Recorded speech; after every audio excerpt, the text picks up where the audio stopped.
months ago,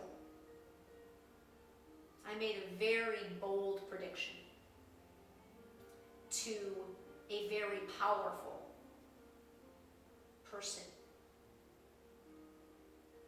And I have 3 weeks still where it's possible to make that prediction come true.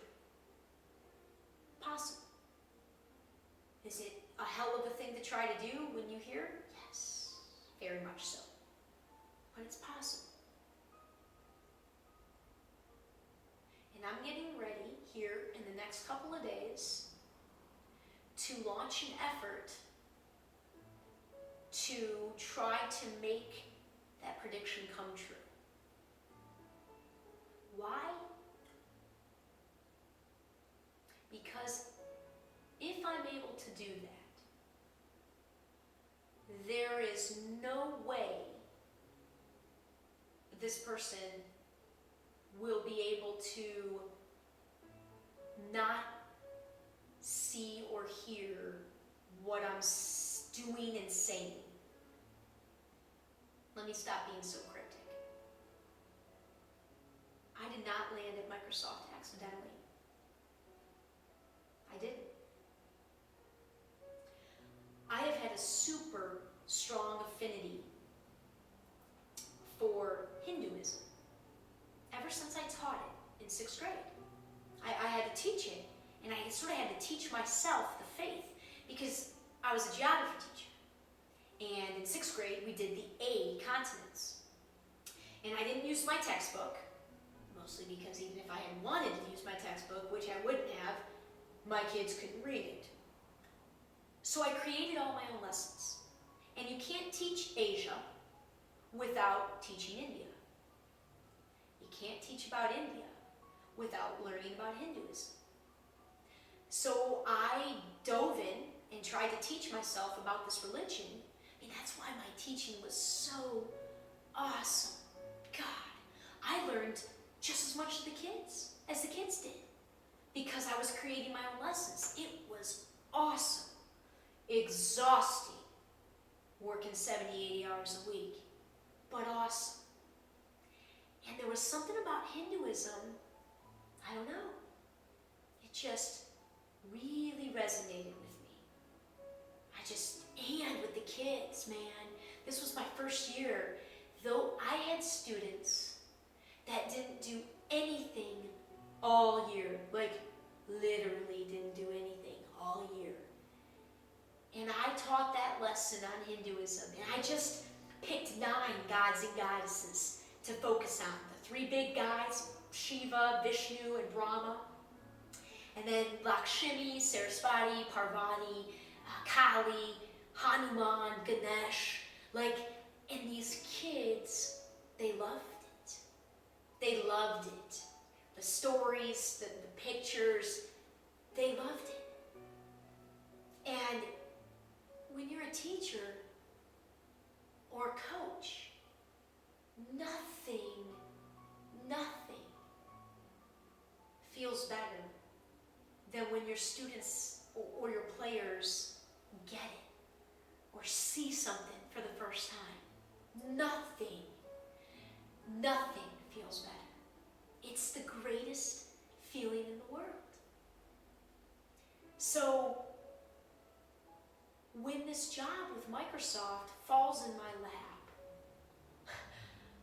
oh my God, the day before I'm leaving Michigan, after having a literal spiritual awakening, approaching my life in an entirely different manner, I already knew it wasn't accidental. And I didn't know anything about Microsoft. I really didn't. And I get there. And I learned that I'm in the organization, big company, lots of organizations. And I fall in the organization with the youngest vice president in the company. Why does that matter? Because I just sensed that I knew I was there to admittedly to observe, but there was something more almost from the day one.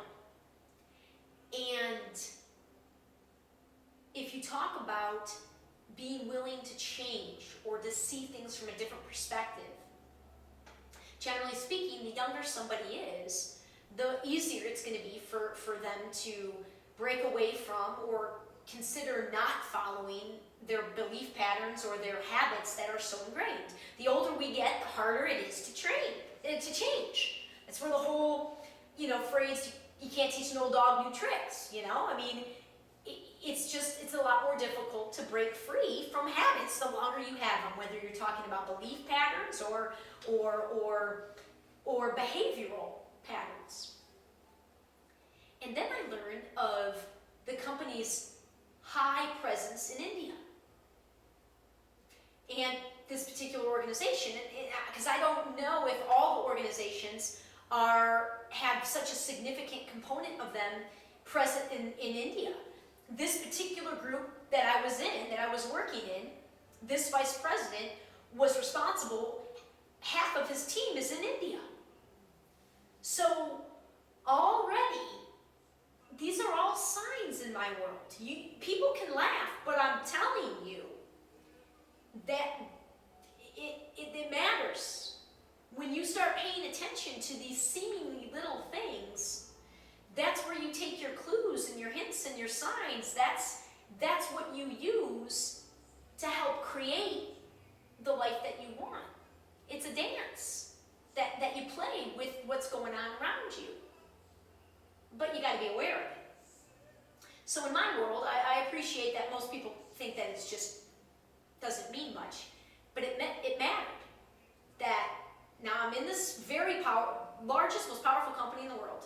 One of the largest, most powerful companies in the world, in an organization with the youngest, and I'm talking not much older than me, youngest vice president, so super high achieving guy, like super impressive, like super impressive. Huge base in India. I'm coming off of a wicked spiritual transformation. I'm on cloud 9, so I'm like the best energy of me, of who I am. The person that those folks saw most of the days of work was somebody that hasn't been out of that shell since 8th grade. 8th, 9th grade. Completely that alive and present. And now learning of this India connection. I mean, hell, I've worn an Om symbol around my neck. This necklace I have on more often than any other. It's the symbol of Hinduism, just like the cross is the symbol of Catholicism and Star of David for Judaism. The Om symbol, I don't know. I bought it while I was in Michigan, and it's one of my, also my yin and yang and my peace symbol, like those symbols represent I have a very strong feeling towards Hinduism and thus India.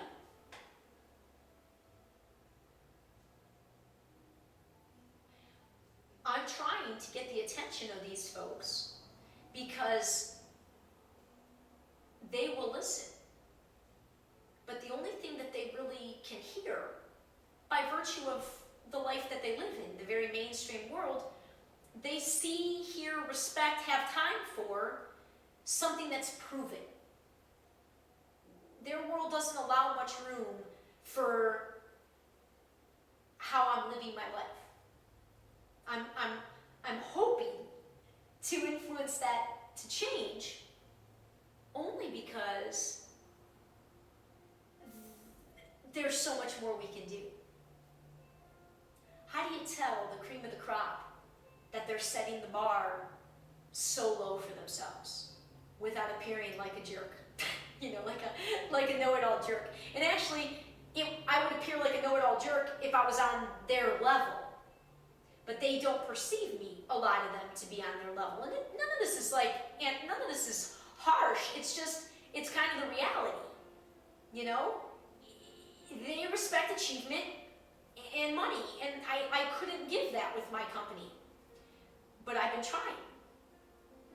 And as such, 10 and a half months ago, in my efforts to begin to regain my confidence, I know I must have sounded so silly stating it, because I've never been an arrogant person, and I stated to this man, to this vice president, something pretty bold.